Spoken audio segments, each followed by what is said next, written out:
И здравейте хора! Аз съм Джеси Николас, любимия геймър, който обичате и днес да ви покажем как Валека ми кара. Гледайте! Моята татко ми обяснява, а аз ще си мълча, за да слушате. Хора.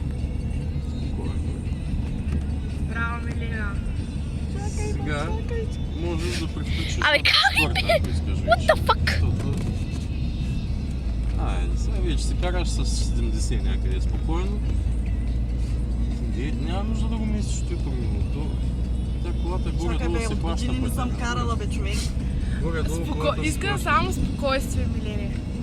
В момента, в който се наложи... Сега отпусни педала на газ. О, хора, надявам се да не се случи нещо с майка ми и с мен и с другите. Виж, Надявам се това да не е последния ми видеоклип и така нататък. Значи осовата линия с периферното зрение винаги трябва да се гледаш и да си горе-долу близко до нея. Сега. О, хора, това е толкова готино. Не дей стяга така ръцете. О, искам да дойде края на този видеоклип. Ами нали трябва да го заобиколиш, няма да се Не навреш шегувам него, се, не спокойно. искам. Дай, нека да наблюдаваме и да слушаме. Хората отзади ма чакат. Ами да изпреварват като искат.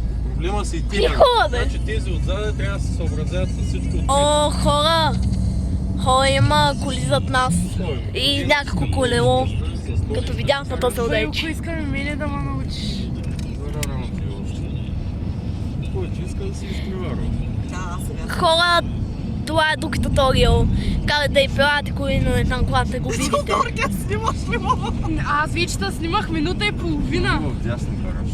Стига толкова. Значи, трябва да караш с периферното зрение на такова разстояние от осовата линия да ти е колата. А не да се навираш дясно в дупките или в храстите. Хора! Чакай. Пауза. Спирачка, съединител и изключваш... Хора, се тук държиш съм. спирачка. Хора, сети се за една много готина поредица. Спирачка, съединител... Хора, нарича се... изключваш, отскоро се държиш спирачка. Нарича се Уроци с Джеси Николас. Ще има така поредица в плейлист Уроци с Джеси Николас, като този. Бе, Ти се Милена. махай. Ужига, ма това от години не съм се качвала, ма. Надолу ще отпускай педала на гъста, няма нужда да... Да, отпукайте педала, хора. Освен ако не включваш пета.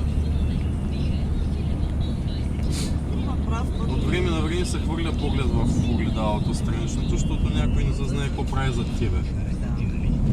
За кратко, една секунда просто... Мамо! Хора! Кола! Ама това ще ни е края за този клип. Или не, може да не оцелеем още. Сега тръгването ми докато свикна пак. О, има още един туториал за вас.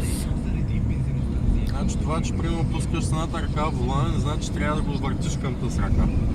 Се наложи да даваш мигач или нещо такова. И хора, това ще бъде краят за този видеоклип. Май видяхте достатъчно. Аз съм Джеси Никол. Не забравяйте да посетите и първия ми канал.